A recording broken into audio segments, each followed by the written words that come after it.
Nangitag pamaagi ang Purok Chairman sa Fatima, Barangay Maribulan. Aron nga mapatindog balik ang kabalayan nga nadamyo sa tuwig baha milabing Disyembre 2024. Sumala kay Chairman Nasir Ahmad ang opisina sa Sindro, mao'y nakahatag kanila og mga kahoy. Apan kulang pa kini alang sa 20 ka mga panimalay. Nag-request ko, kaya lang layo kaayo. Good kayo ang Sindro sa San Vicente banga. Banga ba to? O Hamel dito. Mato siya, so wala po'y daghang istorya dito ang Sindro. Ya, naghatag sila kuan diri nga maning mga kahoy, ya, plus ang Jensan naghatag pod. Usa ka estudyante sa kolehiyo nga si Bin Saudi Umar ang nakipuyo lang sa iyang kabanay kay wala pa napaayo ang ilang balay. Apan nagpadayon gihapon kini sa pag-eskwela. Yung balay day na ayon na wala pa. Wala pa jud sir. Gubaron. Na naman tayo nakita nga mga kahoy diri unsa man ni?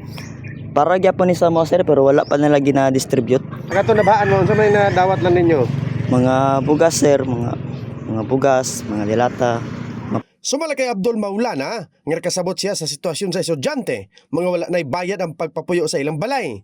Nagpaboto sa pasalamat si Ben sa nagtulay aron matagan sila og mga kahoy. Nagaulat na lang sila kung kanusa maggabas unya mahatag kanila. Ni si Ben Saudi, kapuyo siya ako sa balay kay tungod guba yang balay, luoy pod na estudyante bagid siya.